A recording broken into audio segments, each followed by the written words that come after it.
All right. Nature Dog, thank you for coming today. Hey. This is the second podcast that I've recorded. I recorded a podcast last week with Sickish, and that should be up pretty soon as I'm done editing it. But yeah, thanks for coming, man. Yeah, absolutely. Thanks for having me.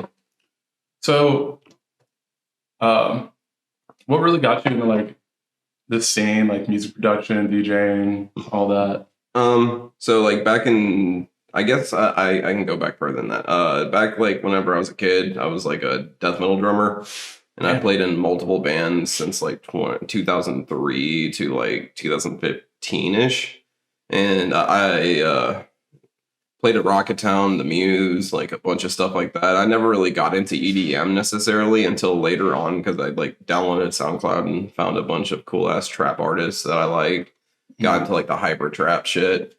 And yeah, like it was really realistically, I started making beats back in 2011 just on a whim because I pirated FL Studios like the rest of them. Yeah.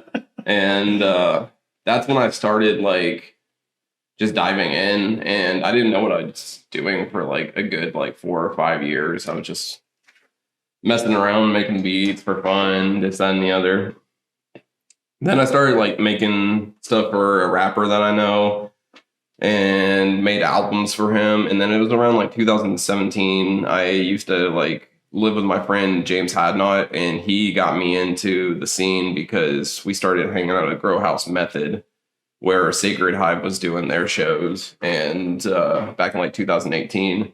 And I would go to do those and stuff. And then we were like, hell, why don't we throw our own show? And then literally the first show we ever threw, that was my first show I ever played. And I had never like DJ'd before. I never did anything before. And I kind of just jumped in there and I was like, oh, dubstep's really cool. I want to try this out. And like done multiple genres just besides dubstep. Like I'm a hybrid trap guy, dubstep guy, DMB guy, house guy. But like, just really just jumped in after I threw that first Amazon show there with the collective that me and Logan do. Amazon Culture. Yeah, we that was our first show that I played and also we threw. And after that, I just kind of jumped in full force into the scene. And by like 2021, I was playing shows in front of 150 people, like getting booking support for like people and stuff. Yeah. That was really how it all took off. Who was the rapper you were making? His name was Shaman. Shaman? Yeah, he was doing a lot of stuff here, like back in 2015. But he moved to Huntsville, Alabama. He lives down there, and he makes bank making, like selling, buying and trading Pokemon cards. Literally, like pulling over 150K a year. It's stupid money, dude. Like during COVID, when all that shit was going up, like. I think, Jake Paul is. Jake Paul? Yeah, like a YouTuber. I know about him. Yeah, he like pulled like a PSA 10 Charizard and he put it in this like, he made a chain out of it. And like, I think the chain was worth like probably like, I don't know, like 60K or something like that. And the card itself was worth like probably 800K or something like that. You'd be surprised how much these Pokemon cards are worth. It's ridiculous. It's so funny because when I was a kid, I had a Charizard. I don't think it was like a first edition or anything, but it still would have been worth like a decent amount of money today. Probably would have kept it in good condition.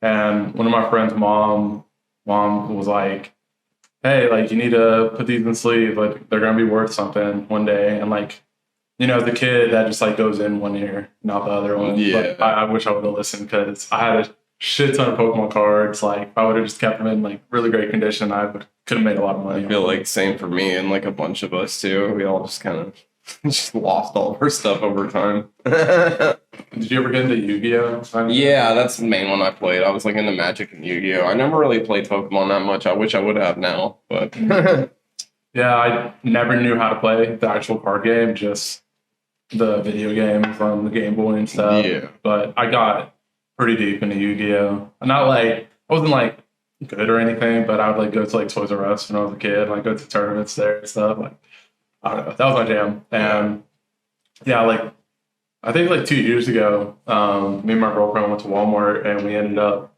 I was like, for the fuck of it, I had literally not bought a Yu-Gi-Oh pack since I was a kid, and I was like, well, fuck it, let me just buy one and see what's in it, because that's Yeah. like when all the craze was like going on and shit, and ended up pulling like a ghost rare winged dragon of Ra. Do you remember that card? I think so, yeah. It's the one that Merrick had in the anime, like there's the god card. I remember like the Exodia and like all of that stuff. I don't know. I don't know if I remember. I remember the name though. I still have my Blue Eyes White Dragon laying around in my house, so that's cool. But what do you like more, like DJing or actually making music? that's a hard question.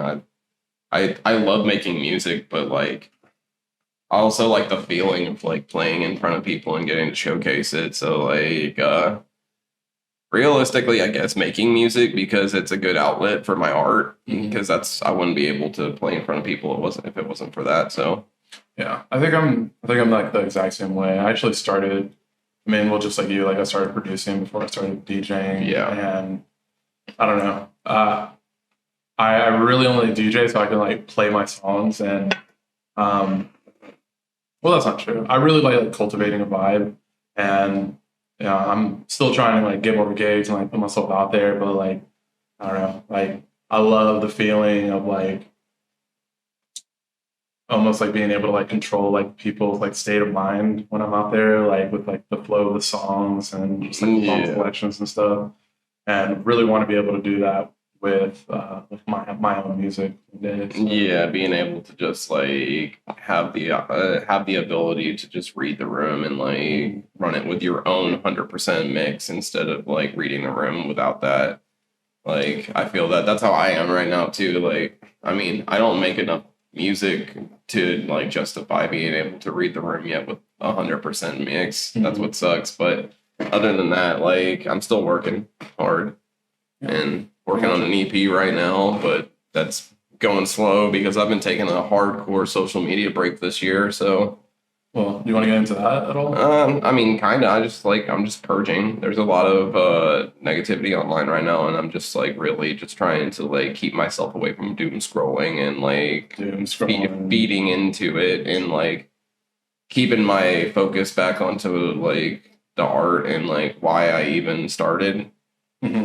But like, yeah, like I just it like I feel like it's correlative because like it was around like March or April this year where I just like felt like I was like fading away from producing, and now like I'm trying to push my way back in. And I know other artists too that go through this. It's like periods where you're just like, I don't want to fucking do this. Like this is boring. Like yeah, I've been playing Minecraft. Like. Just trying to feed back into it. Like my Ableton still has like 50 whips in there, so and I'm kind of getting to that point. Like not in regards to like needing a break or anything like that, but just like having like a ton of whips on my hard drive. I'm getting really bad at it, but I think part of that is because in Ableton, like I feel like I can finish songs way faster, and so I'm just like going through them. And now, like back in the day, like I used to like release every single song, regardless if it was like trash or not. Now I'm like, okay, well, like I kind of have like a small bit of a name, and I want to make sure that every song I put out is great. So if I make a bad song, I'm just not going to release it. And that's what sucks is like there's such a perspective like.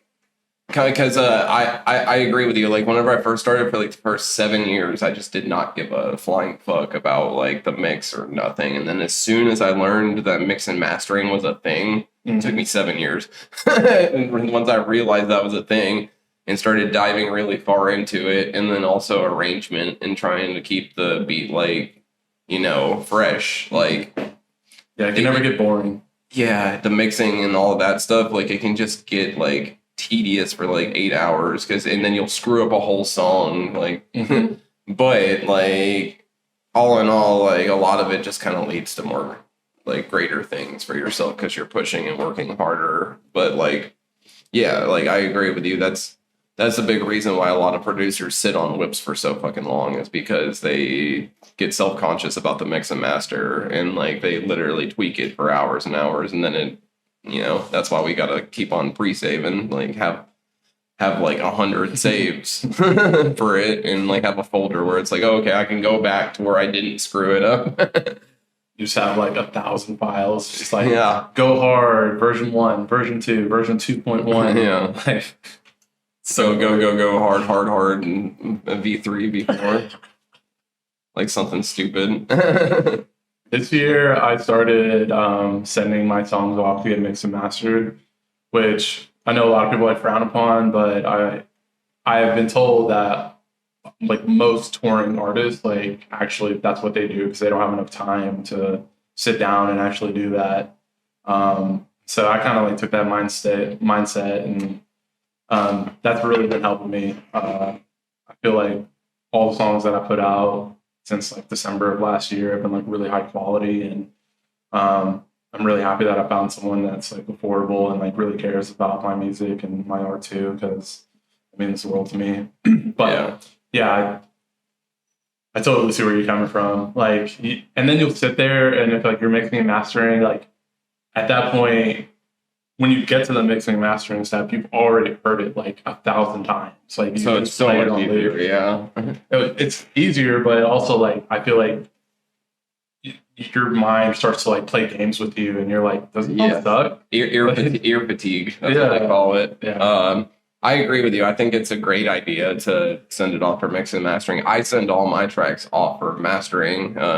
I normally typically just like to do the mixes myself just for like artistic purposes, so that I make sure that it's like flowing together and sidechain together, like everything's like just like the way I want it. But I probably would benefit a lot from sending it off for a mix and master, and that I've just been trying to practice so that I don't have to, and that's like an extra money I don't have to spend. But at the same time, like it's such a good idea to do that, because it's really like so beneficial, like to just have it at high quality no matter what, and like making sure that it's the highest fidelity possible, so that like you can take off quicker. Realistically, take off quicker, like and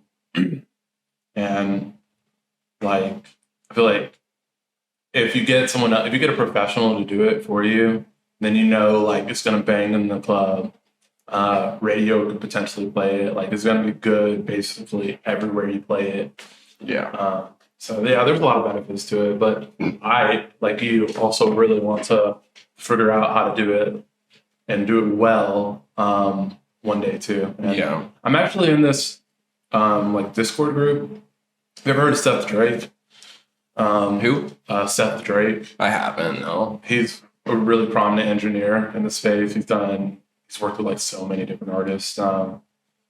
And I really want to start, once I get time, like I'm gonna start paying more attention to that group, because he like has like this website where you can go through like all these different courses and stuff. And yeah, I feel like even though I love all the mix and masters I get, like I feel like I can get it to feel a little bit more like me, if I do it. Yeah. And that might, I don't know. More organic, like just trying to like feel out for it. And yeah, that's the reason I try and do it myself. But at the end of the day, like some of my mixes fucking suck. So like I just wish that like I had more of an outlet. So that's really realistically, I'm looking for more of that to like just get into, like, Yeah.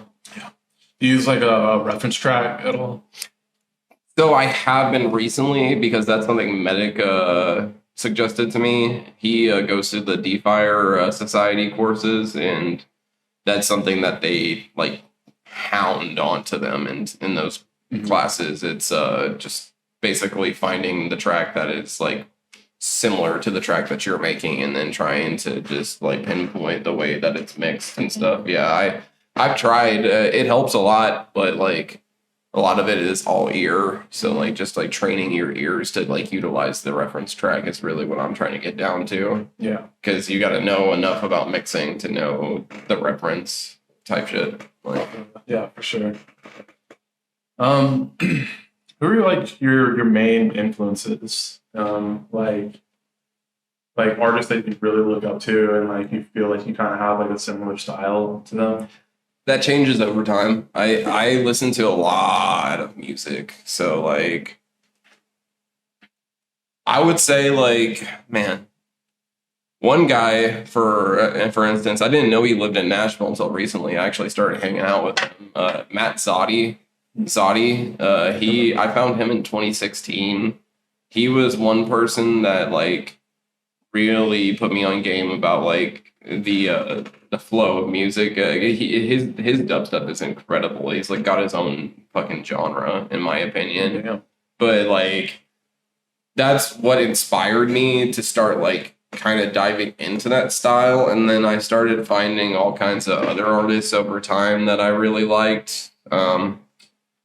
Right now, like if I was to speak on who I'm like inspired by right now, it would be like artists like Borso and Cone Sound and the bounce style artists too. Like Ethan Plus is another one I listen to a lot, and I don't know. The bounce style? Yeah, bounce. It's a hyper bounce. And it's like styles that are really like European and Australian, where it's like actually popping off. Mm-hmm. I don't see a lot of fucking people playing it here in Nashville or like here in USA at all, but it's definitely like a popular vibe. Camouflage is another one that I really listen to, like that I like a lot.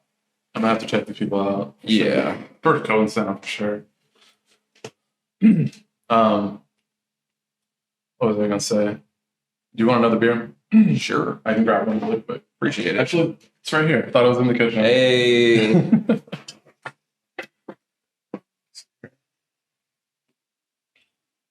Yeah, my influences definitely like Zed's Dead. Like I started getting into this phase probably around 2010, 2011. And yeah, like Zed's Dead like quickly approached as like one of my favorite artists, and they still are. Like I saw him at Bonner this year, and I think nowadays like some of their sets are a lot more houseier, and so like I can appreciate that, but it's not typically like what I go for. But when they throw down like a really good dubstep set, and they wait at Bonnaroo, they actually played two sets. Like one was like mostly like their music. It was like one of like the main stages, and then their second set was like somewhere off in like this like little forest. Oh yeah, we're in the woods. Yeah. Was that this year? Yeah. Okay, I missed this year. I really wish I could have gone. I've been going to Bonnaroo since like 2010. It was just I had to take a break because I work it. And last year was so brutal. It was like 110 degrees outside for the first 3 days I was working. We all melted. I felt like Where in the Woods though is kind of like perfect for them. It's perfect for them. They got to play like a bunch of other people's songs. Like that Chef Boyardee song, Steady Slurkin, like that was one of the songs they played. They were just playing like all these like, I don't know, these like in the cut songs. I guess like everybody knows about like Steady Slurkin, but they're starting to be put on game. Yeah, Chef Boyardee is fucking crazy. He's wild with it. It was hard.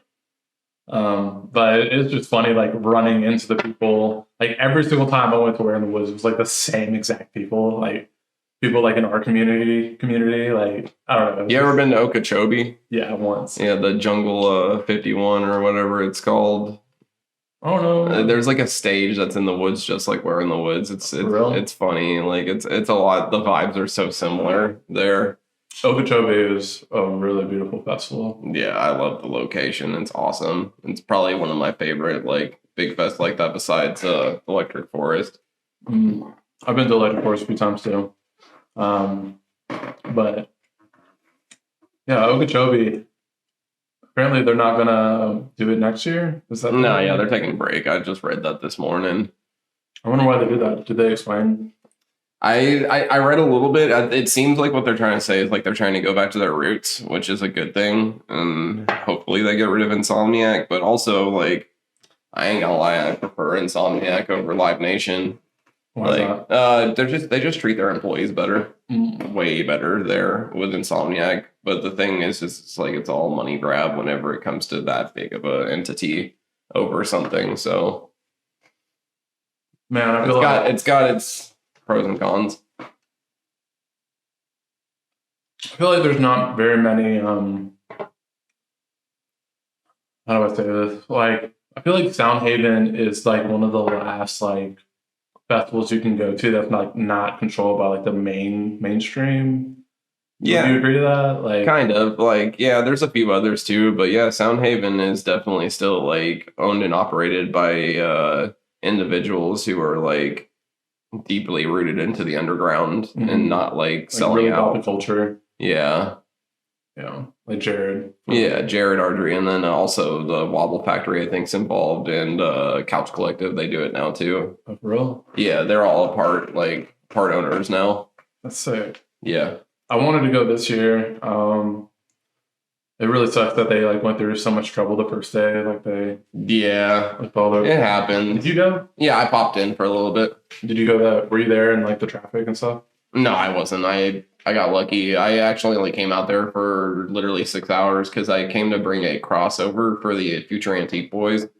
Their crossover pooped out on them, so I had to bring that out. And then a crossover? It's okay. So a crossover is basically what you use with the system to manage the EQs of each different speaker that's coming out. So like you have your amp rack and your amps like power the speakers, and then the crossover is connected to the amps, and it sends certain signal.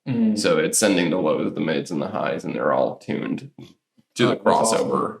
And their crossover didn't, for some reason, shit the bed, so I had to bring it out and stuff. And yeah, ended up popping in for 6 hours, had a little bit of fun, saw Salty, that Super Future Sunrise set. That was cool. Apparently, Super Future, he's from Detroit, I'm pretty sure. Yeah, he's a really cool guy. I met him. I don't know him personally, but I met him and like had an hour-long conversation with him whenever he played at 6 and Peabody last year. And yeah, super fucking cool guy. Yeah, he seems very authentic. Really great producer. Still haven't seen him DJ, but I'm sure those shows are wild. Yeah. But apparently he started some sort of collective in Detroit, and he was like the only one. Well, this is just word on the street. I don't know if it's true, but he was like the only one like grinding like really, really heavy, and that's why he like blew up, and like no one else in that collective really did. It's kind of crazy. Like, I believe it. You get what you put in. He seems like a hard worker, and that's really all it is about in this genre. Is like you really gotta grind your shit out. Like, especially in a city like this, you gotta grind extra hard in a city like this because, like, I ain't gonna lie, I don't know like one person personally who's like made it out of the city yet, like to where they're like touring artists.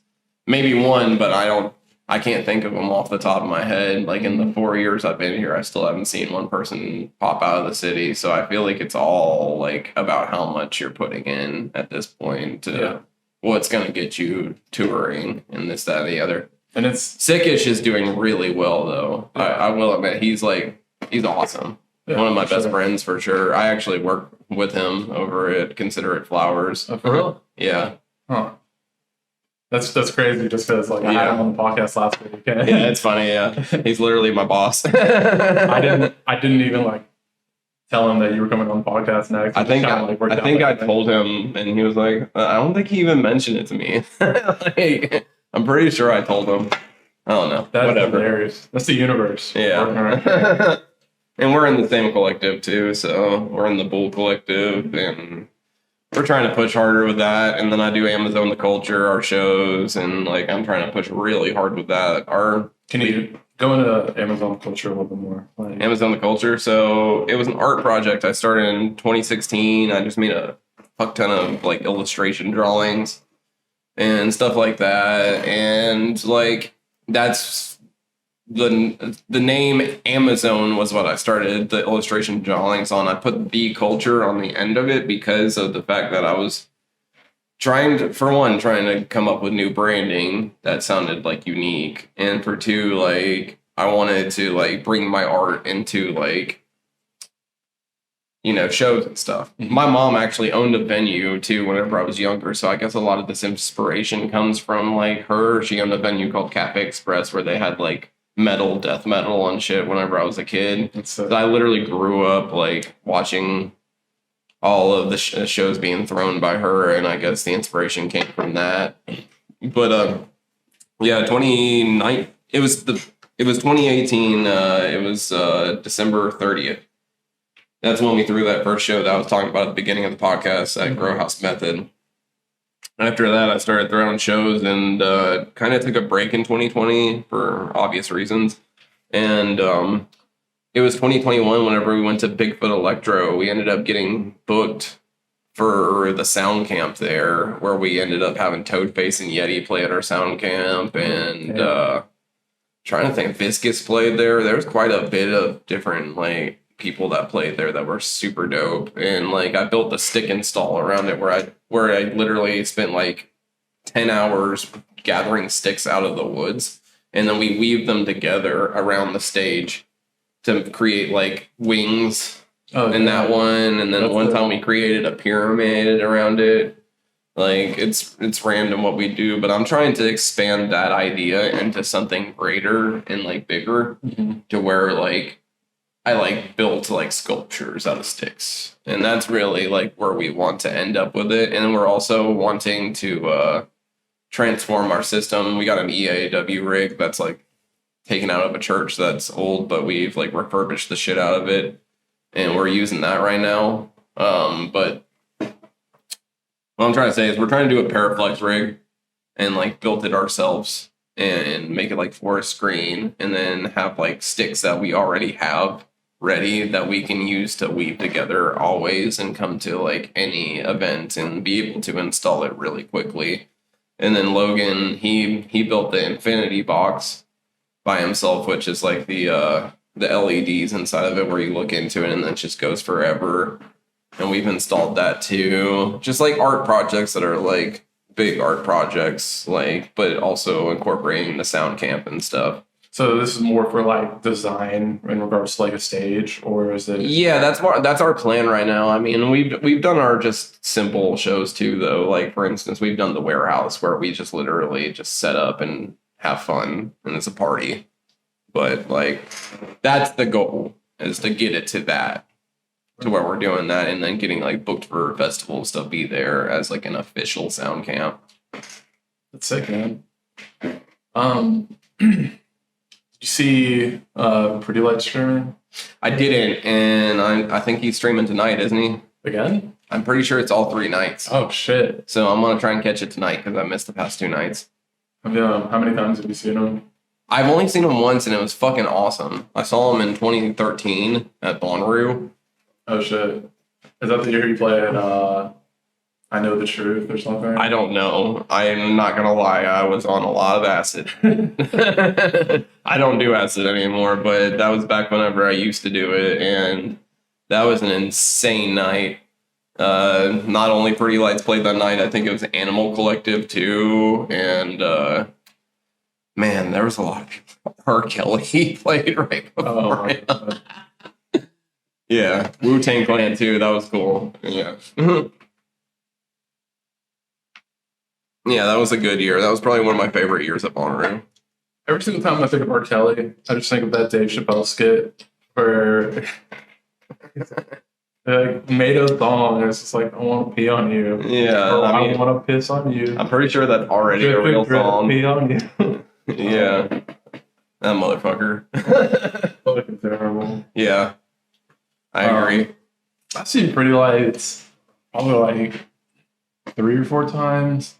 But I was really concerned about getting tickets this year because I was afraid that he was going to pull a Derek and like not release any new music at all and just come out there and play his last album that I'm forgetting for some reason. It came out in like 2012.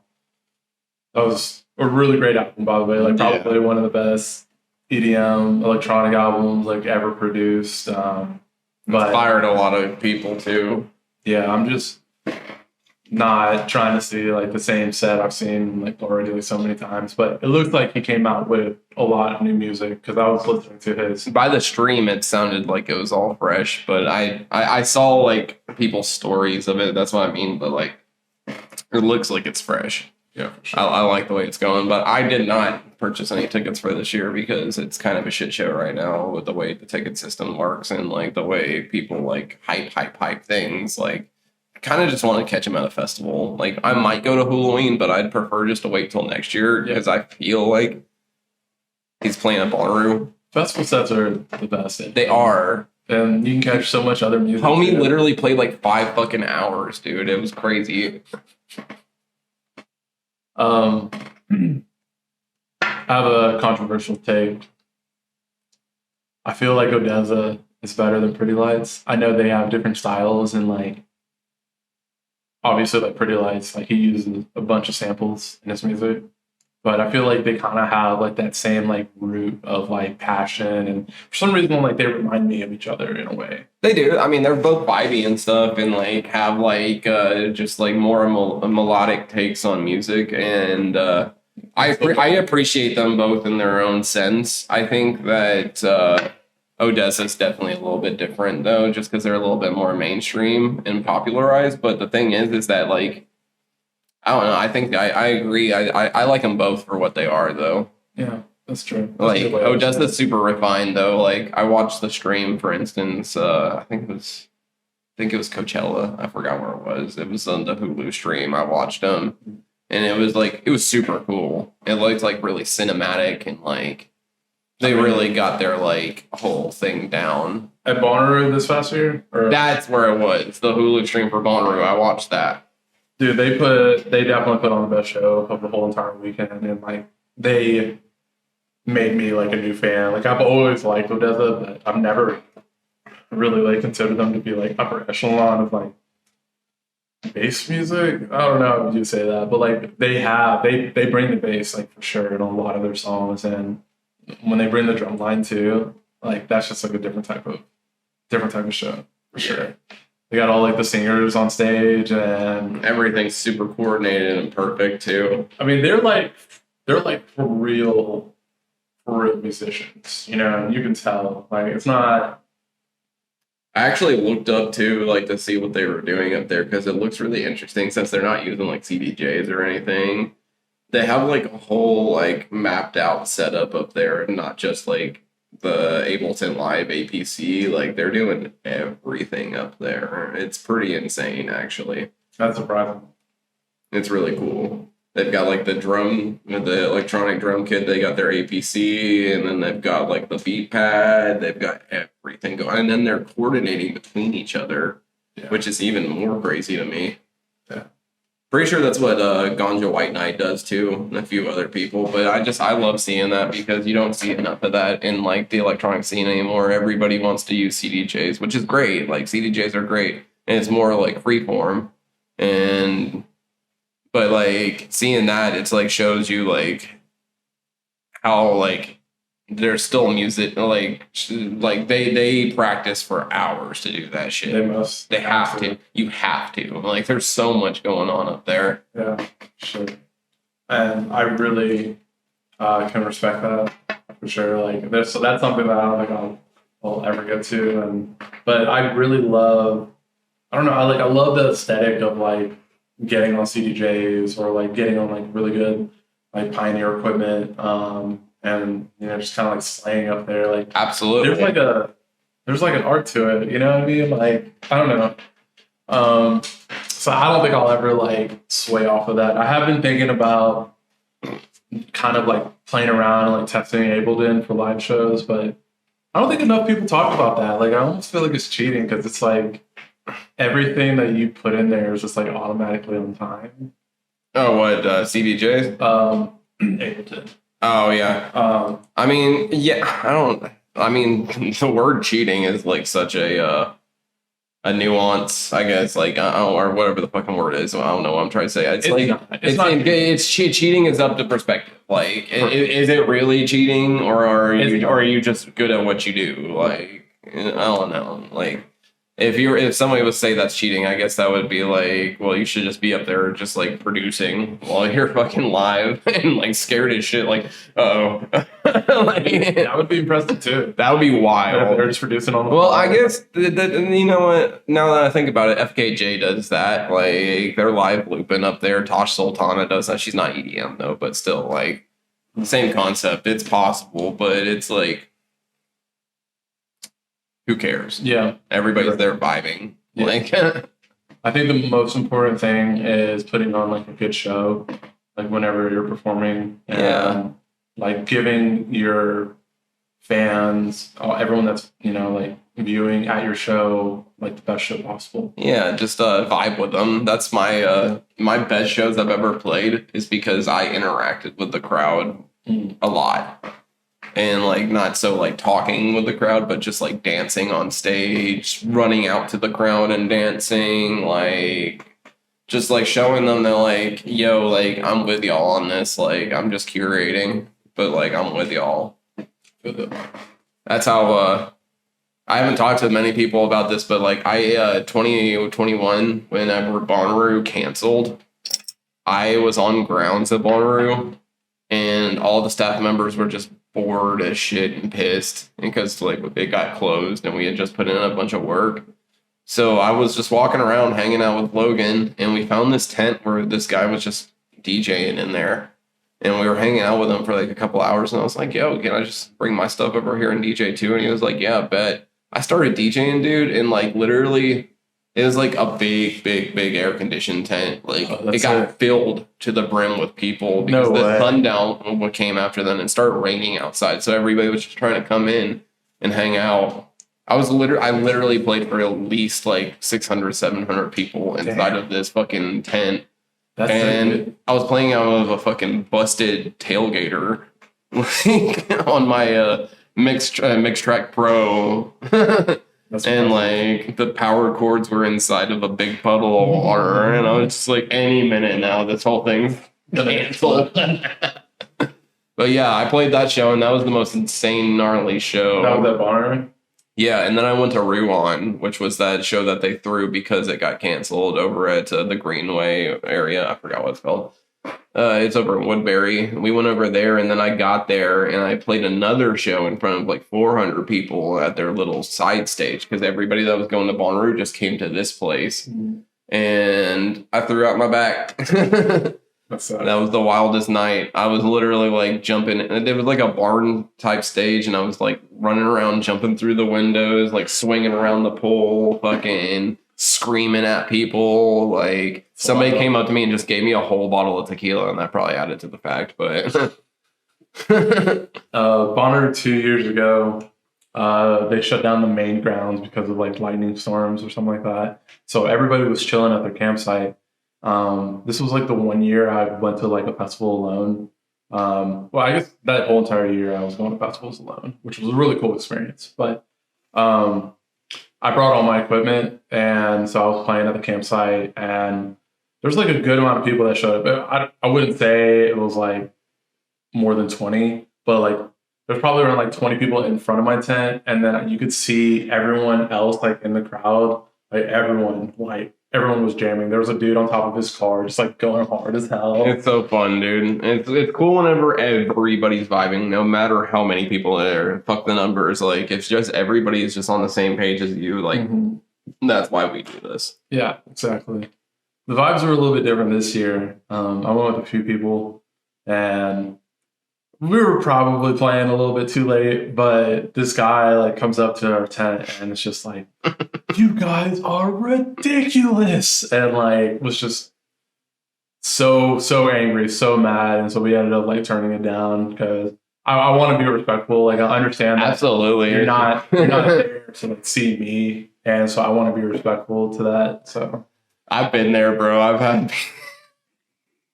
When we threw that sound camp at Bigfoot Electro, we were going until 10 a.m. And then finally somebody yelled out of their tent and they were like, shut the fuck up!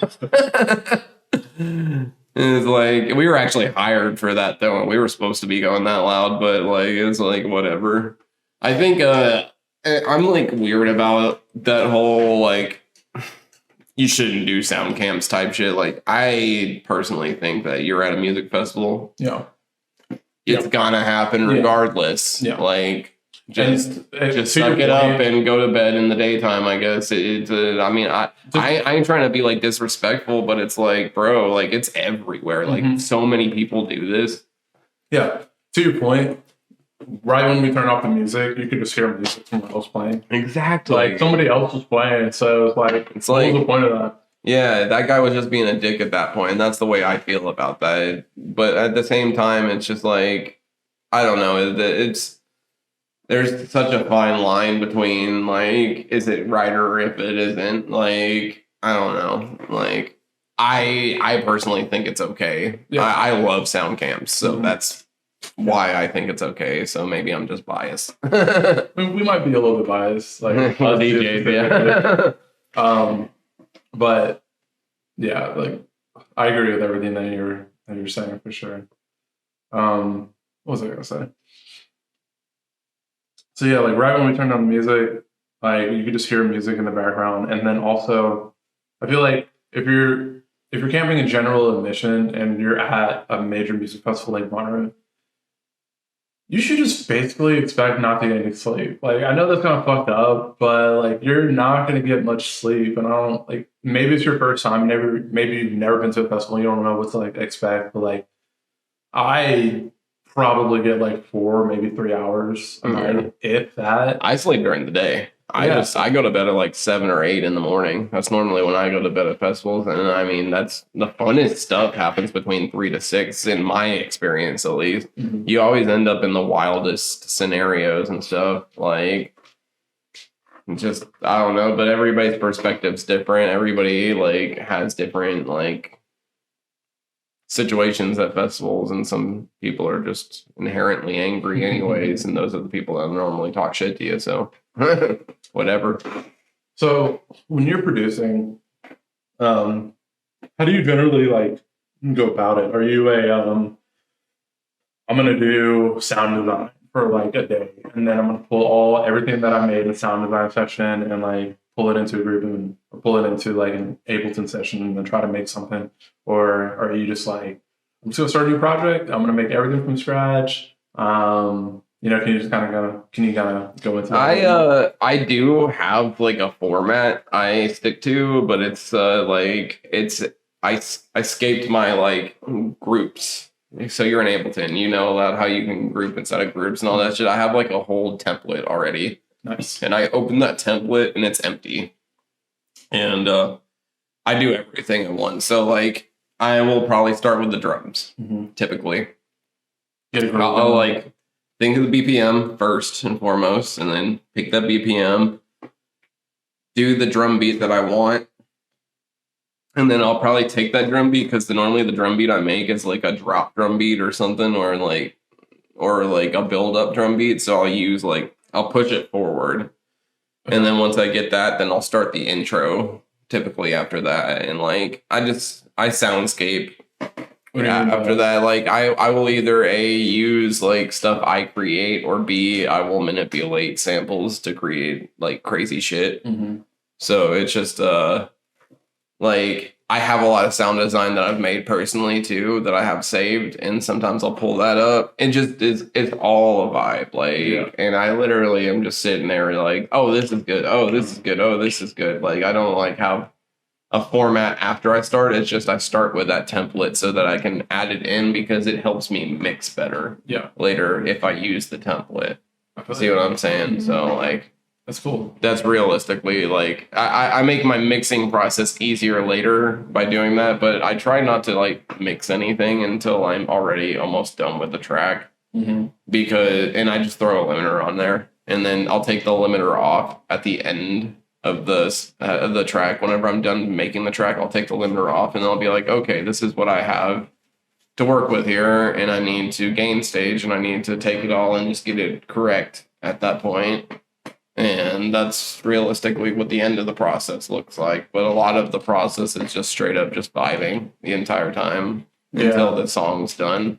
I feel like we have pretty similar styles, but there's a lot of people that, like, will come up with, like, a beat in their head and, like, they'll just like think of a song like in their head and like try to put it on the canvas. And I still haven't gotten to the point where I can do that. I can't do that. I've been making it 12 years. Still can't do it. I like to just like go in and like I might have like a song that I've been hearing recently. I'm like, let me make something kind of close to this, and kind of use that as like a reference song. I'll pull it into Ableton and just put it at the top and make sure the BPM is right. And then I'll put markers and just so I know like exactly how the track is laid out. That's smart. Yeah, I think that's a good idea. That probably helps tenfold because you're able to just track. It's like a fucking treasure map. Mm-hmm. Like I used to spend so much time trying to get the structure right, and then I realized I was like, basically in 2023, like if you were to find like a new structure that was like just brand new, like I mean, you're probably like a genius or something. You know what I mean? Like everything, not everything, but like most of the like basic song structure that most people are going to enjoy has already been like created. And so most of it's like 16 to 32 bars and then bam, drop it. Mm-hmm. Like it's all 4/4 and it's all like, yeah, a lot of it's all the same, but a lot of it's all different because the sound design is what makes it different, and the choice of drums is what makes it different, and the tempos and stuff. That's why I like the bounce and the hyper bounce stuff right now so much because I feel like it's a fresh new take on like trap. Mm-hmm. That's the way I look at hyper bounce and bounce. It's like it's taking trap and making it 90 BPM. So I don't know how to explain that without showing like an example, but like it's do your best. Yeah, it's like boom bap, I guess, like mixed with trap, but it's like fun. Mm-hmm. I don't know. I'll have to look more into that. Yeah. After this. That sounds interesting though. But yeah, like I will generally just start with a beat just like you.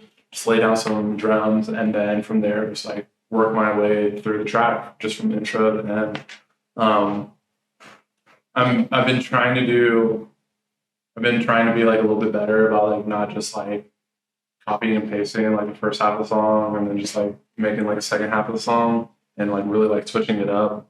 Whether it's like through like it could be like the same structure, but I just want it to not sound like copy pasta so much. And that's something that I really struggle with is like creating differentiating like the first half of the song and the second half of the song. But I think I'm getting a little better. But yeah, it's a little bit harder to in today's age with dubstep because there's just so many different things coming out right now. So it's like, how do you stand out above the crowd? Like that's where like it is as a producer, like taking your art and then taking it to the next level by making it innovative. Is what all of us are really striving to do. Yeah, and something I've been seeing a lot. You mentioned like how do you like stand out in front of like everyone else that's so talented? Like there's so many talented producers, so many talented DJs out there.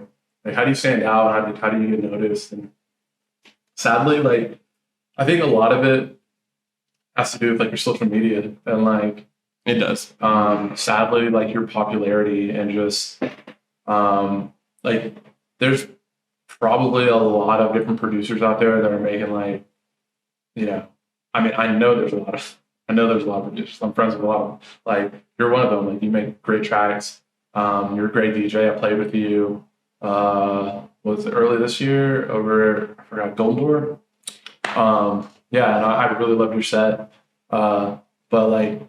I see people getting like these bookings on like for festivals and stuff that like they might not even like make music and and they just have like a really big following on social media that I know that shouldn't let that bother me, but at the same time it's like it's a typical thing for it to bother like producers and stuff whenever they see DJs that make no music push forward, but at the same time like we shouldn't let it bother us. It's like it's all just like it's their form of art too. Like no matter if they haven't figured it out yet or not, like there's still art to be able to DJ because you're still curating 100%. A vibe no matter what.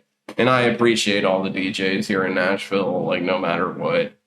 I do, however, with Amazon, do try to particularly like book producers and stuff just so that I'm like keeping it fresh and stuff. But like that don't mean like I don't appreciate like the people that are DJs, and I do see that happen a lot. Like where DJs that are only DJs like will gain more popularity and stuff, and a lot of that too is like a lot of these people like they come from college and like all that shit, and they're like already popular in college, like, and they fucking DJ parties for their homies for like hundreds of kids, so like they just have this cult following that like will always follow them even after that too. Which is cool. It is cool. I wish like I would have went to college like a little bit later. I'm kind of getting up there in years. Like I'm about to be 32. And like when I was in college, like I feel like the scene was still kind of growing, and it definitely isn't what it is like today. But I never thought I was gonna like pursue DJing, and I think even back then, like I probably could have made like a name for myself if I would have like really put myself out there. But back then, like I didn't care. I didn't know what social media was going to be today, and so like I wasn't really trying to like get more followers. Wasn't really trying to like promote myself. Like now I am, because I understand how important it is, and I understand that like music is a business as much as it is like an art. And so like these promoters that are putting on these festivals, these shows, they want to sell tickets, right? They got to make their money back. That's the reason. They got to make their money back. I understand that. So like why not book a DJ? Might not necessarily make music or whatever, but they got like 4,000, 5,000, 6,000 followers. So just throw them on a lineup, and you know they're going to promote it for you, right? So it makes sense. And the biggest thing I can say about all of what we're talking about right now is just be the guy that goes to all the shows. Be the guy that supports all your homies. Be the guy that fucking, or girl, whoever, just support everything that's going on and talk to everybody. No matter what, just talk to everybody. Just be real with everybody, and that's like the biggest thing you can do in the scene. It's just be there. Like, support. You want the support, so you gotta give them support, right? Be there. That's all it is. Like, and that's the only reason I've ever gotten booked. 95% of my bookings have been from me just being at a show, and then somebody comes up to me, they say, "You want to play this, or that, and the other," and then, or they'll message me after the show, and they'll be like, "You want to play this, that, and the other," and like, that's literally what it is. It's just. I need to do better about make friends, like as many friends as possible. And in this scene, don't be a hater. That's all it is. Like if like people just step away from like thinking anybody's like just lesser than them, just dropping the ego, and that's what happens with a lot of DJs is they have an inflated ego sometimes whenever they shouldn't. Like, and the biggest part of it is literally just all support for the rest of the community. So that's I try and support as many people as possible. Like that's dope. That's a really good outlook, and that's definitely something I need to be better about. Is like going out to like all the shows here in Nashville and just like supporting all the homies. Like this year, I've like tried to take a little bit of a different approach because, like I really want to work on like my music this year, and so it's really hard for me in my head to be like, okay. Like go out to this show when I could stay home and like work on my own tracks, you know? So it's hard to balance that, right? It's like there's the time that I put into other people versus the time that I put into like myself. And just this year specifically, I've been trying to take like kind of like a step back and not go to as many shows and like just work on producing, trying to get better and as much as I can. Absolutely, you should do all of that. It's a lot of time management that goes into that too, and like deciding, is it cool like if I just take the night out this time? But like to be real, there isn't as many shows going on in Nashville as there used to be, so like right now is kind of prime time to be like going out to these things because it's just like there will be more shows if there's more people going out for sure, and more people just networking. Why do you think it's dipped down this year? Like there's less promoters than there used to be. 100%. I mean, It's a risk. yeah, and like to be real, like Sacred Hive hasn't been doing shows. I've hardly been doing shows. Lucid Mind's hardly been doing shows. Like, and a lot of us are focusing on other stuff too. Like, the only person that's like really like coming out with the shit right now is Avery Entertainment, and he's really busting out some shows. So I think a lot of people should like go out and support those and like supports like there's I'd have to think about it, but there's a lot that's going on, but at the same time there's so little compared to like what we were seeing 2 years ago.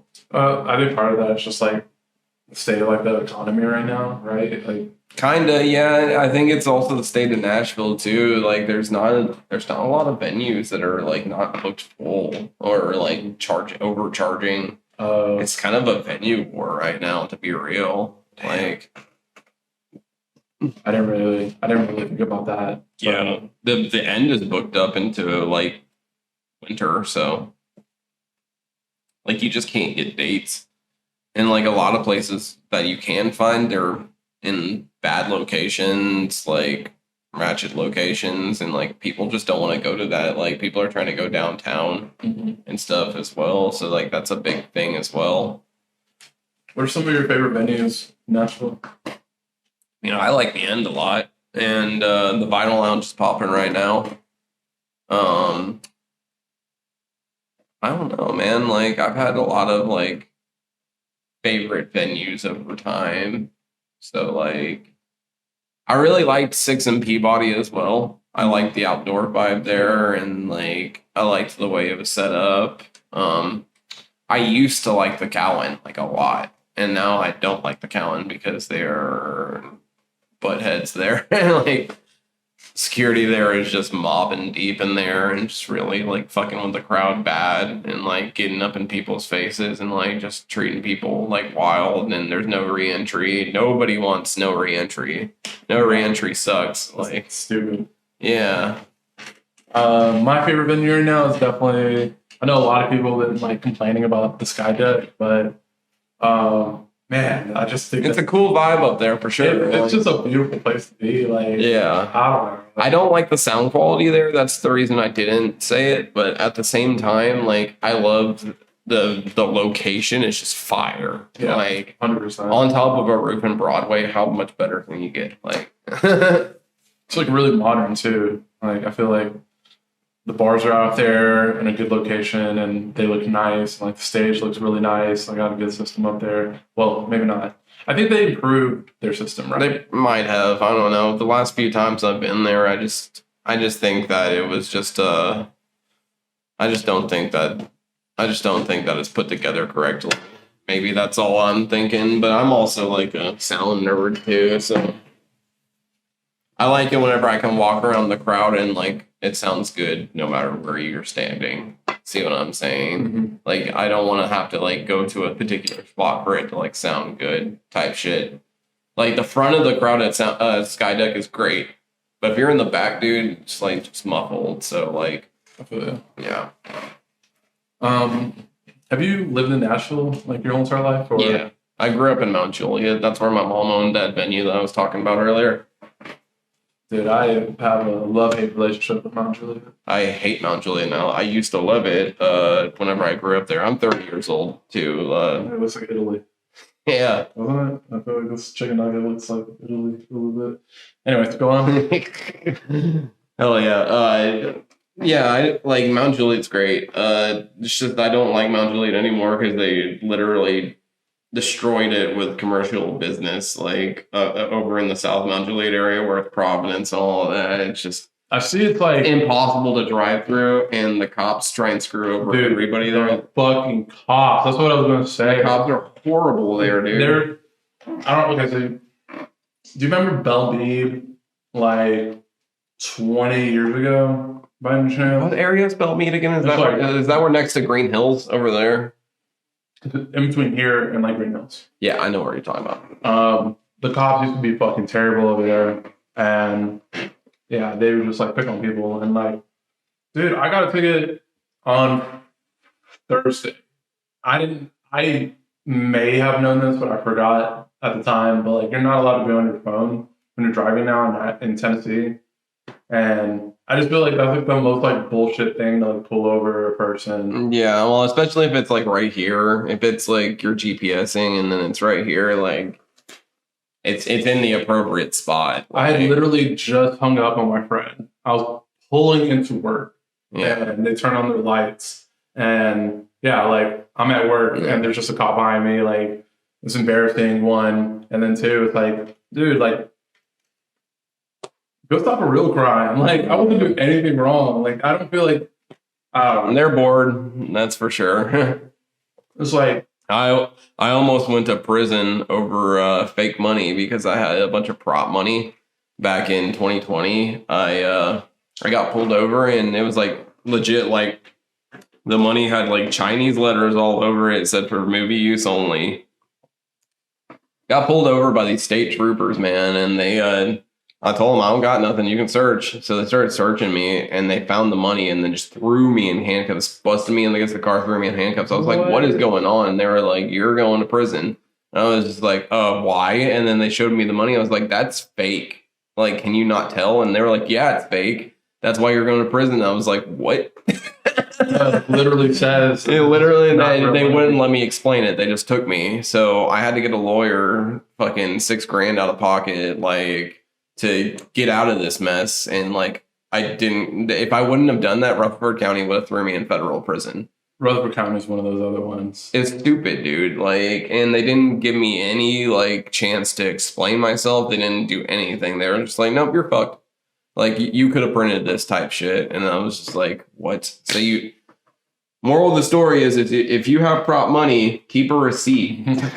That's my mess up. I didn't have the receipt with me. Apparently you need that, even though it's blatant and it's not even the size of money, but whatever. You can have monopoly money and go to federal prison.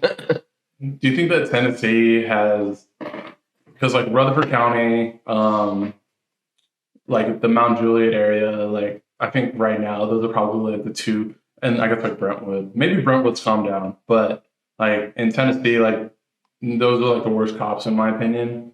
Do you think that's because like we don't have like a state tax and they need to like make their money back somehow? Oh, quotas, yeah, that's one reason. And then also like I just think that they're bored.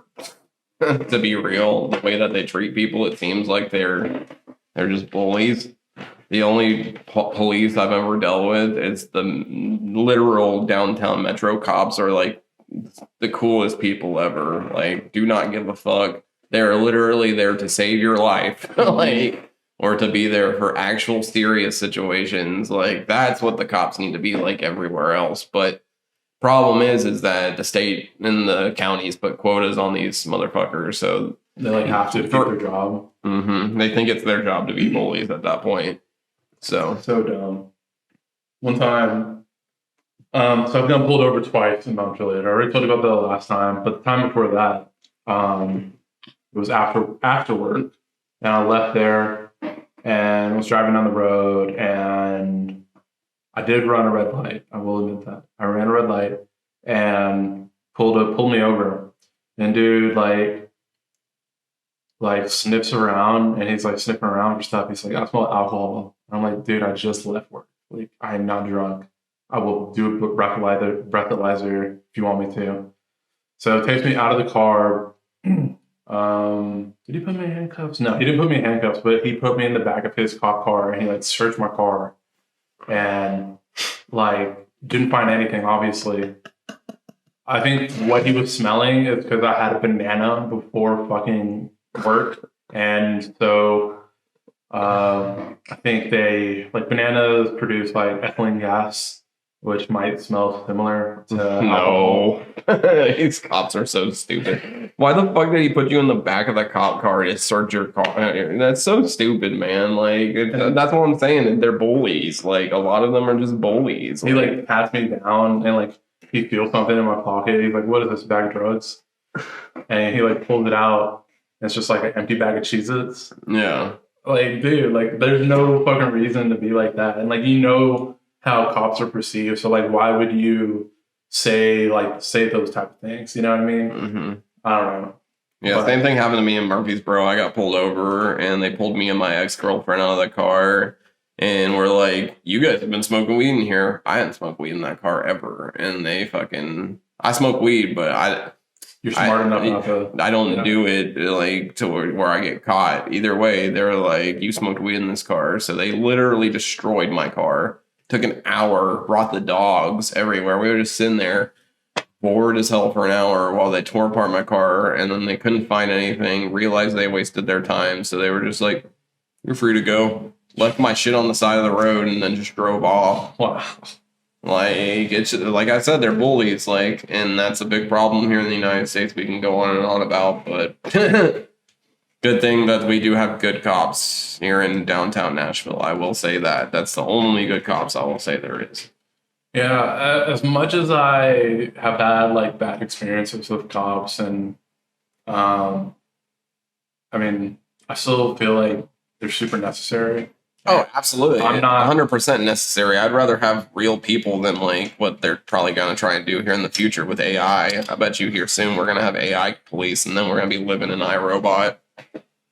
Yeah, I'm definitely not a part of that like whole like defund the police crowd. I'm like, dude, if you want cops to be better, then honestly, like you should put more money into it, make it more competitive.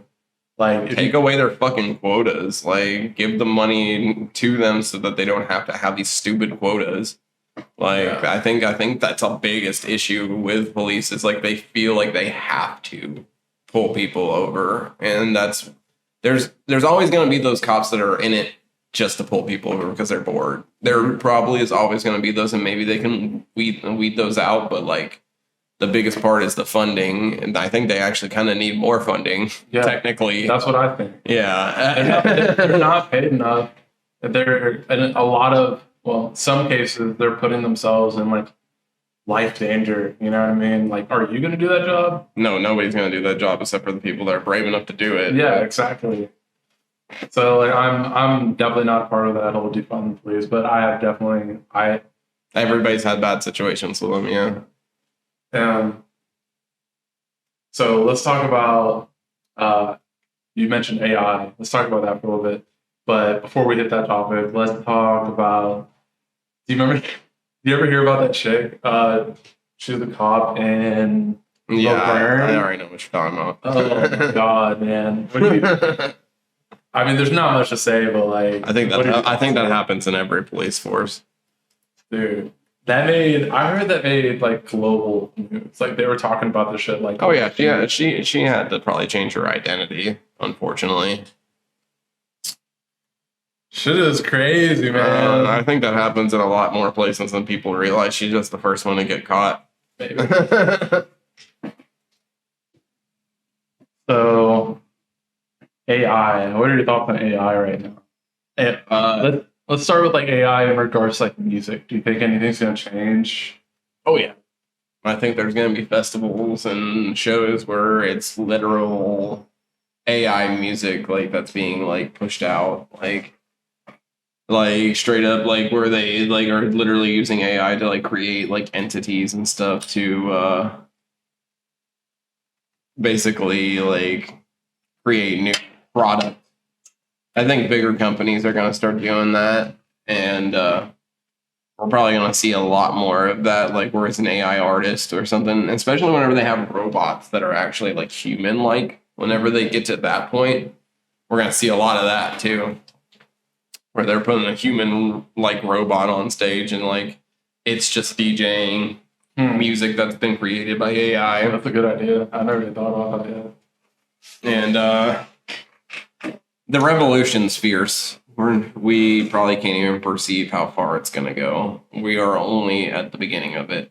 That's what I was telling my brother. Is like I feel like AI right now, if you want to compare AI to like the beginning of like the internet, like when we were kids and like you had AOL and it was like dial-up. I feel like we're at dial-up right now in regards to AI.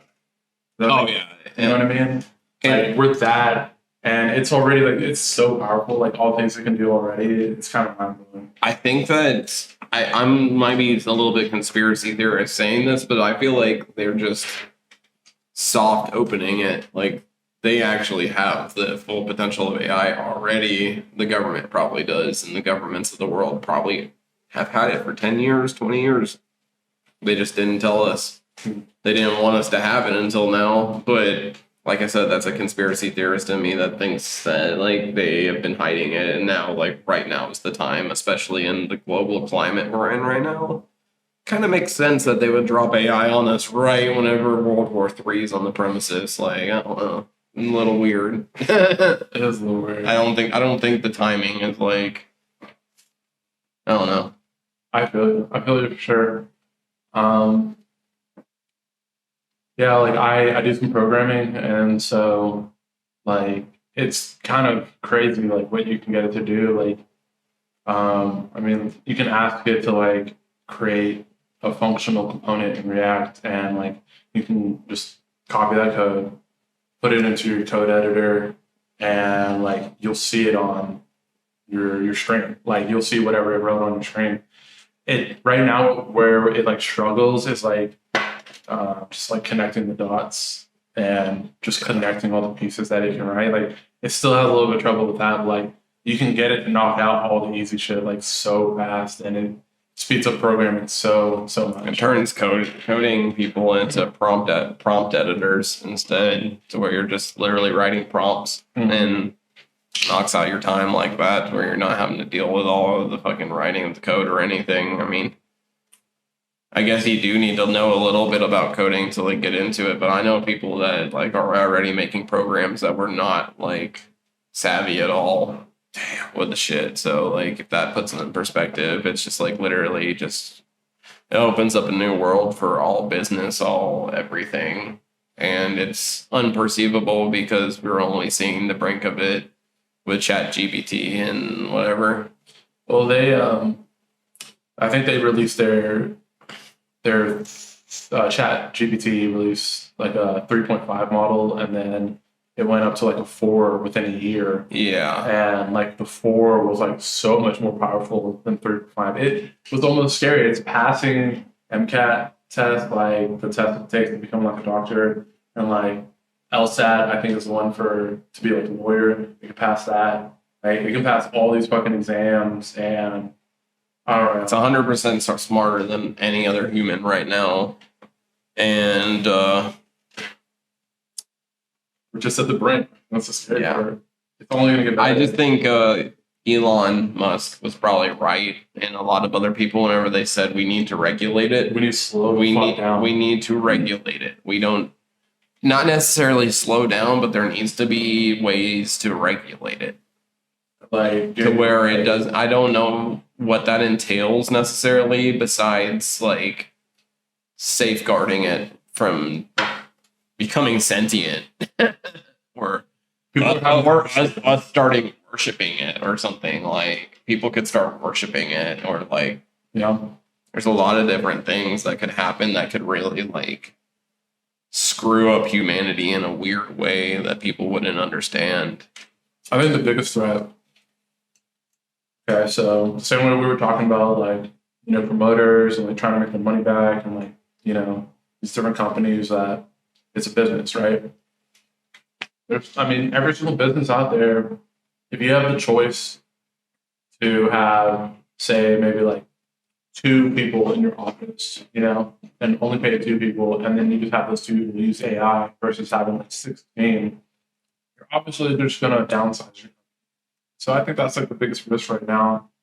I don't think people like really understand like where it's at right now, and like how quickly it's going to get at a stage where it's going to be like a problem. But we're pretty close. Yeah. And how's the country going to survive when like no one has a job? You know what I mean? Like people are going to be forced to be like the gap between like the lower class and like the upper class is going to grow even more now, because like people in the middle class, a lot of them are just going to be like they're replaced jobs, and they're going to have to take like lower class jobs, and then like there's going to be like a hell of a lot of poor people. Like, and I just yeah, I agree with that. I think that's going to happen, and like that's what regulation is going to be needed for. Is we shouldn't probably be using it for these jobs that it'll take from people, for one, and for two, I'm more worried that they're going to use it for war. How so? Like what was? super soldiers. Super soldiers. Like literally, watch the movie iRobot. Like it tells you, bro. It's just like that could happen. They could create hundreds of thousands of these things, and they're not as easy to kill as a human. Like you see what I'm saying? Like I think that if a country wanted to take over another country, the smartest fucking move it could do is use AI to take it over. Because people are more scared of those things. I would be fucking scared if a AI robot came up to me to try and like capture me or like a human. Maybe I'd have way more balls. Like, but like that, fuck, like I'm screwed. Early this year, Like I gotta have like an EMP ready. Like flip that switch. Earlier this year, I saw where so Chat GPT 3.5 came out in like November of last year, right?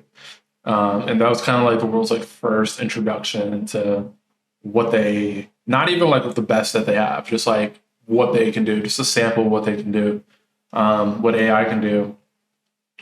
I just lost my train of thought. So it was good.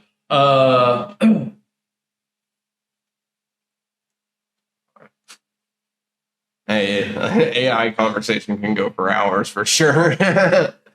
It's such an anomaly right now, and a lot of people don't know how to perceive it, so we're all just trying to figure it out together. Good save. And it's music too. Like music is like we said earlier, it's gonna be taken completely over by it.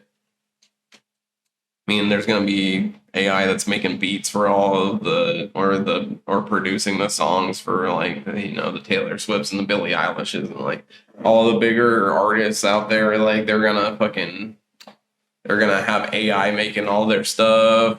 I mean, with this big writers strike that's happening right now, that's like I feel like this is correlative. Like, what are they doing with the writer strike or the actor strike? They're literally creating deep fakes and like putting these actors' faces and bodies like in movies and like taking their voice and stealing their voice and putting it over those deep fakes. It's kind of crazy how close they can. Like they said, oh, you're gonna go on strike. All right, cool. We're just gonna use you, but fake you. Oh yeah, no, didn't Netflix? They're already doing it. They're trying to pay people for their likeness right now. Yeah. I mean, I wouldn't put it past them if, like, you know how, like, Angus Cloud just died from Euphoria?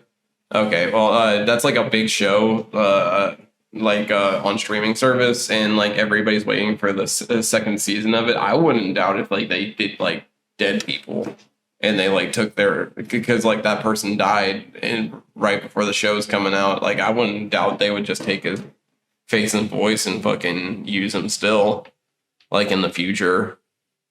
Type shit. Like that's like that's the scary. World we're about to be in is like, even though an actor is dead, like they're utilizing him now, but they're gonna start creating new actors and stuff and like new faces and bodies, and we're all just gonna have to live in this even more of a simulation, which is probably gonna fuel the underground more, in my opinion. Fuel it, and like because people are gonna want human art. Like people are gonna want human shit. Like they're not gonna want AI. They're gonna try and rebel. I mean, most people I assume would. Like I couldn't imagine humanity just subsiding to the pressure of AI. Like I think that people will rebel and be like, this is weird. Like I don't like this. I want actual art. It's going to take something like pretty big for everyone to do that. Because, yeah, I mean, I just feel like there's not enough motivation. Like, not enough people are like really paying attention. You know, like I went on Facebook and just to talk to people I was friends with on Facebook, just like my community. You know, like, just, you know, I made a post about saying like, you know, I've worked as a software engineer for like 2 years, and I feel like I have like a pretty good understanding of like where AI is at right now. And so I just wanted to say like, you should be paying attention. Like this is a very critical moment. in human history. It's one of the most critical moments, and like if you don't pay attention and you don't take it serious, you could lose opportunities. You can fuck up your life. Like it's really important, and yeah. And us as millennials, we thought this was gonna happen in our like old age. We never really realized how like quickly this was gonna come. I had no idea it was Yeah. so far along until they released chat. Exactly. Nobody did. Nope. In 2021, we would have been like, huh, AI, all right. I mean, Flying cars, all right. And now look what they're dropping on us. Flying cars and AI and all this shit is just coming out right now as we speak. bro, we're living in a simulation. It's gotta be. And I feel like they already knew.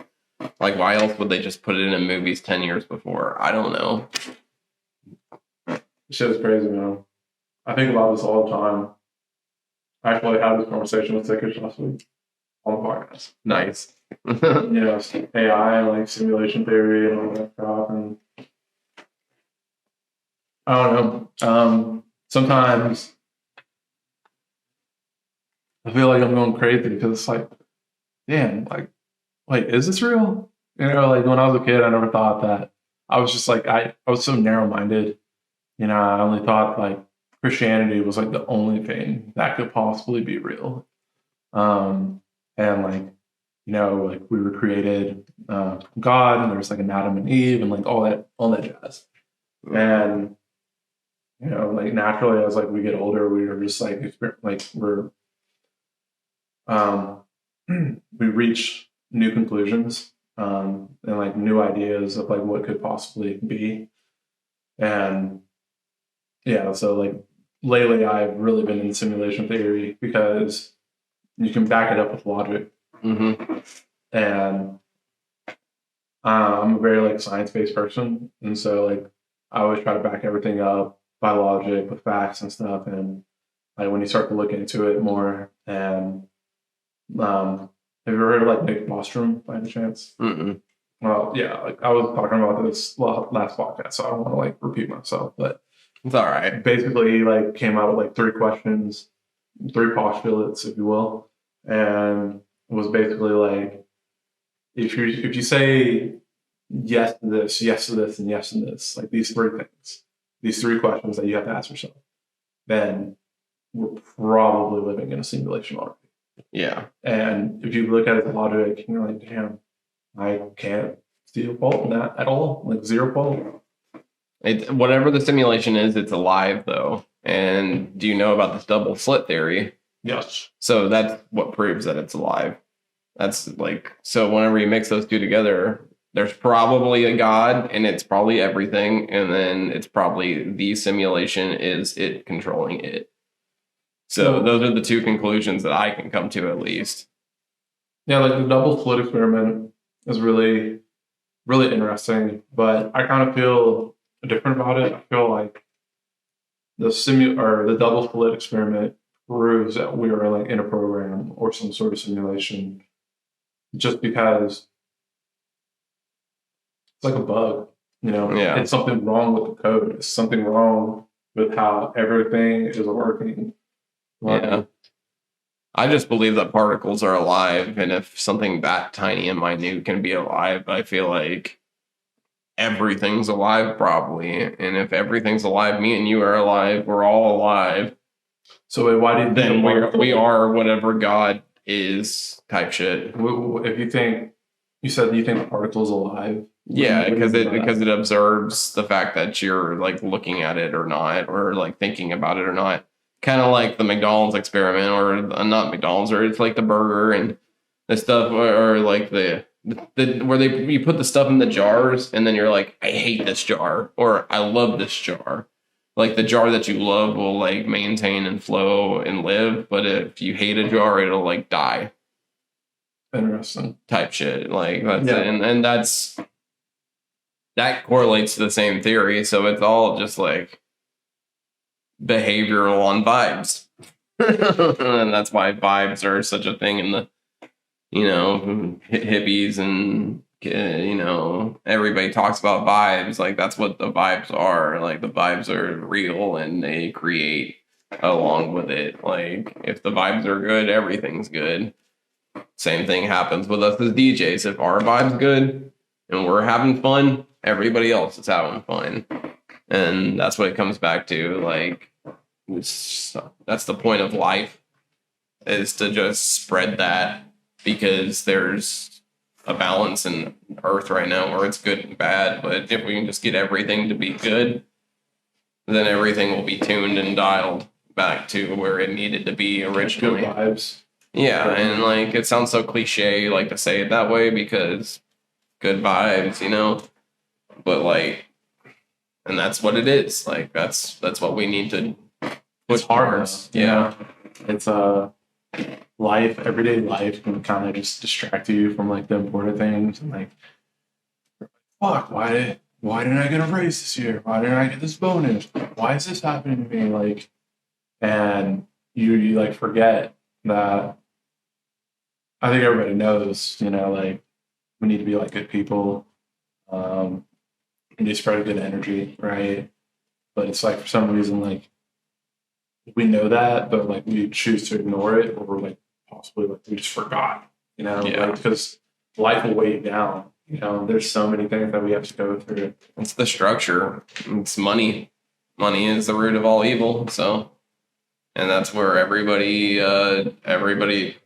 the money is what makes people want to do things that they are bad or good. Like if you don't have a lot of money, like anybody can agree with this. If you don't have a lot of money and you're not making a lot of money, it's like how easy is it to be happy? Exactly. And that's what sucks, like about the simulation we live in. Like it's hard to be happy without. You can't be happy without it. So if AI comes in like and does all this, like that's where it gets weird, and that comes into a really like big conversation. It's like, what if AI came in, took everybody's jobs, and then they have to get rid of the monetary system? Will that be a good or bad thing? And will we worship AI because of it? And also, will AI fix like the environment, and will we worship it? Like I think the biggest thing is like staying away from like worshiping like AI, but also like holding it to a high standard and utilizing it is a great thing. Yeah. Because we could lead ourselves into the golden era because of it, but also we could fuck everything up. And if governments have full like control of the AI, then they can just use it for pure evil. That's true. So people like Elon and everybody saying like we need to regulate it. Sometimes I feel like that's what they mean by that. Like potentially is like regulation means allow it to lead us into the golden era. Don't allow it to lead us into we have slavery and another tool. Like, yeah, and just something that we can like benefit from. Like everyone benefits from the internet. Well, not everyone, but most people. I feel like most people that dived in correctly. Yeah. And so, I never even thought about, people possibly like worshiping AI because it like does something good for us, like, but you're right. Like if we do go about it the right way, then we could use AI to improve and make everyone's lives way easier. 100%. You can get rid of the entire monetary system with it as well. You can do a lot. AI could do everything that we are currently doing right now. So, but basically, when you say like the whole monetary system is going to be gone, do you think that means like no one's gonna have a job? Yeah, but that's where I'm scared. It's like, what if the government jumps in and it's like thinks that them controlling everything fully, like where we live, how far we go to drive for carbon tax, like all of these things, like if they come in and like regulate all this stuff, like how free will we actually be once the golden era could have hit? Like, will they stop it full force and be like, nope. Everybody doesn't have a job, but we got you. Everybody gets the same amount of money to live off of. Everybody can only go this far so that we save the environment. Everybody does this, and this according to our plan. And if you don't do that, then... Well, that's essentially like communism, right? Yeah, essentially. And I'm just worried about that being all over the planet once they utilize AI the way that they might want to potentially utilize it. But like I said, I think AI can just lead us into the golden era, and then everything can just go back to like normal. Like, I don't know. That's a hard conversation too, because not everybody lives in houses. There's homeless people out there. Not everybody has places to live, and not everybody has like lives in an area where they have abundance and like. I think a very simple rule I just thought of this, like, might help us a lot. We should just say, like, AI is not allowed to take the job of, like, any human being. Yeah. But humans are allowed to use AI to do their job for them. And in that way, say, like, you're picking up phones at this business, whatever, for a living. Then you can just have your AI, like, basically a program, receive that phone call. It does all the work for you. You just monitor the program, make sure it's doing the right thing. And like you're kind of just like sitting back and like you still receive that income. You know? I feel like that is probably, if we really want to be like free, like that's what we need to do. We just need to get I agree with you on that. That's so cool.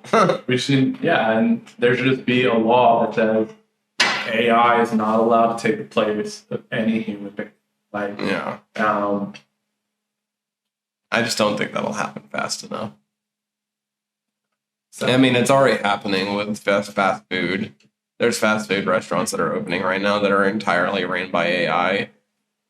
And then they're having self-driving cars too out in California that'll deliver your pizzas for you, deliver this, that, and the other for you. But instead of like that, instead of getting delivery from, like a robot, why not just like have a car that is programmed with AI to essentially just go pick up the pizza and it'll take you to the spot and it'll take you to all the routes. You don't have to do any of the real driving. I agree. And you know what I mean? I do agree. Maybe like if they just got rid of every car that's in existence right now and then everybody had a government appointed car that's just appointed to you, that's attached to every other car.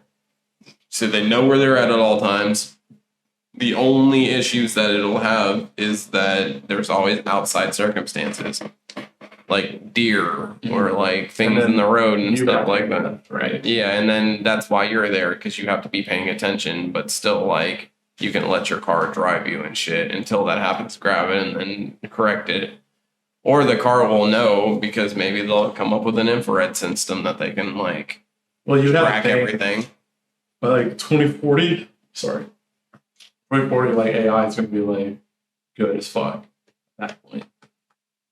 Probably sooner than that. So maybe they can handle, I'd say by 20 running into a deer on accident, like what to do in this situation. Has like a shield, like a bubble shield or something, like some Halo shit. This was a really good conversation. Hell yeah. Did you want to like plug yourself real quick, or just throw out your socials so like people can find you? Sure. I'm Nature Dog. I got SoundCloud / Nature Dog Bass. NatureDog.wave on Instagram, and then my name's Jacob Algelli. So if you just want to friend me on Facebook, you can. I know that's a hard last name to spell. Augelli is my last name, and like I put out all my music on SoundCloud. I got a couple songs on Spotify too. You can find me by Nature Dog on Spotify. I've only got This and Shambhala are my 2 tracks I've got on there so far.